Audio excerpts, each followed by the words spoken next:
今日はですね、来年3月に開催予定の WBC ワールドベースボールクラシック、こちらの方の全47試合の放映権を日本で配信する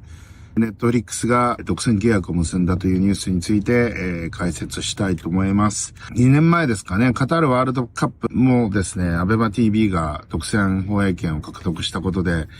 サブスクへのですね、独占配信権話題になりましたけど、あの時はですね、日本戦だけは、地上波テレビ局に対してサブライセンスをしたということで、地上波テレビ局でも視聴できたというところがありましたけれども、今回はもうワールドベースボールクラシックは完全にネットフリックスでしか見られなくなるということです。日本でそういったスポーツ系の配信サービスやってる会社としては皆さんご存知のダゾーンがあるわけですけれども、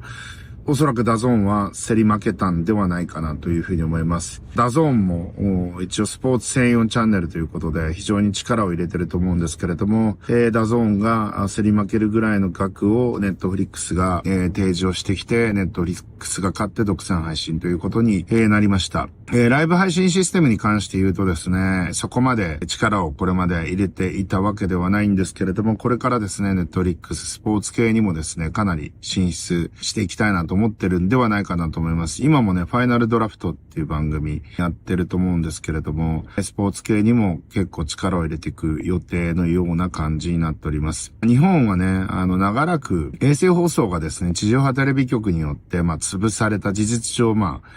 結局、スカパチェスタットに全部一体化してしまった。スカイもあったし、パーフェクト TV もあったし、ディレク TV もあったんですけど、全部統合して一社になってしまったというぐらいですね、衛星放送に対して、ワウワウはありますけど、あれ BS ですからね。ちょっと違うんですけれども、CS は本当にスカパーに一体化してしまったぐらいですね、日本は、地上波テレビ局が強すぎて、そちらの方にですね、いろいろ様々な圧力がかかってですね、なかなか伸びなかったってところがあって、放映権ビジネスっていうのが全然成立しなかったんですよね。アメリカは、まずリーグが一体化して、MLB っていうリーグの中で、まずリーグで放映権の管理を一本化してる。日本は未だにできない。パリーグは一応まとまってはいるパリーグ TV とかってのあるんですけれども、セリーグは巨人がもうとにかく強いんで、そちらの方がなかなかリーグ全体としての放映権ってことを考えない。だからこそ、リーグ全体の放映権量が最大化するようなですね、仕掛けを作らない。例えば12球団維持して、本当は16球団にして、4球団ずつ、セリーグ、パリーグ、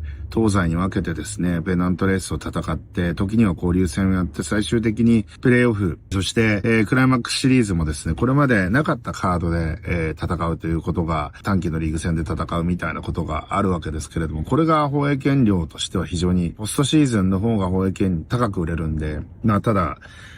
そういったところでずっと欧米アジアはですね、衛星放送が盛んになったんで、サブスクリプションビジネスのサブスクライバーが増えて、その結果として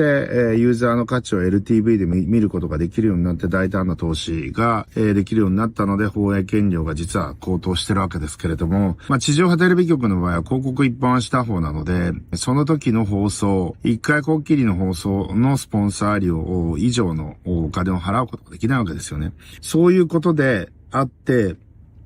当然ながらもう競り負けてしまうわけですよね。最初の頃はブロードバンド、モバイルブロードバンドとか、光ファイバーのブロードバンドもそうですけれども、インフラが脆弱だったインターネットの時代はもうとうに終わってしまって、同時接続しても大丈夫なインフラが整いつつある、こういう状況の中でサブスクに勝てる要素っていうのはもうなくなってきたかなと。地上波でも見れないのはネットフリックスに払うお金がない人がいるとかなんとか言ってますけれども、広告付きのスタンダードプラン890円ですかね、月額ネットフリックスは。で、さらにそこに MVNO のイオンモバイルとか、なんでもいいんですけど、安いモバイルつければですね、2、3000円ぐらいで見れるわけですよね。WBC 終わって解約してもいいわけですから。そう考えるとですね、生活保護者でも別に見ようと思えば見れる。スマホでね。